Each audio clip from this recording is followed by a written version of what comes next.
invitation, and really I hope that this first document, will be first step to real security guarantee. Your country is in big trouble. Can I Wait a answer? minute. No. You've done a lot of talking. Your country is in big trouble. I know. To dictate that. That's Remember exactly this. what I'm not You're in dictating. no position to dictate what we're going to feel.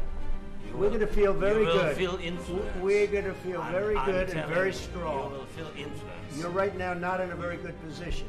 You've allowed From the yourself very- to be in a from very the bad very position, beginning and he of the happens war. to be right about From it. the very beginning of the war. You're not this in a good ground, position. I You don't have the cards. It was really a striking display in the Oval Office as President Donald Trump hosted Ukrainian President Volodymyr Zelenskyy, their first in-person meeting since Trump returned to the White House. And it started off for the first 30 minutes just like many normal bilats. The usual exchange of pleasantries, light praise in both ways, an attempt to sort of paper over any differences that were between the two sides.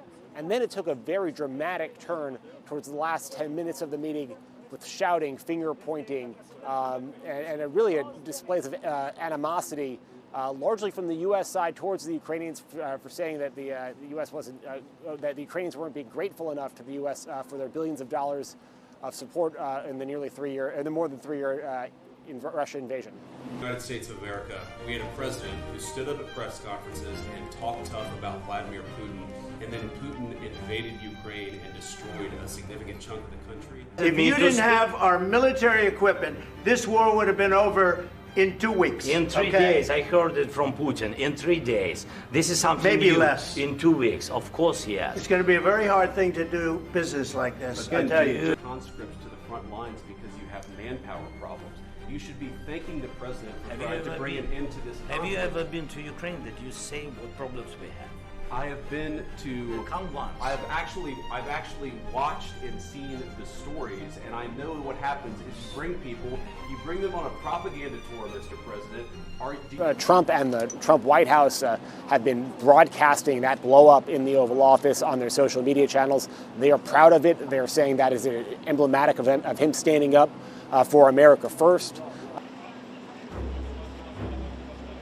Mr. President, is there no deal? Mr. President, do you know what's going to happen? Zelensky's vehicle, his armored SUV, pulled up to the door of the West Wing behind me just a few seconds after President Trump said that Zelensky can come back when there's peace. There's supposed to be a press conference in the East Room of the White House where we were expecting Trump and Zelensky to sign a critical minerals agreement that Trump has really demanded that the Ukrainian government sign to give the U.S. an economic stake in Ukraine's future. Zelensky left without that press conference and without signing that agreement as well.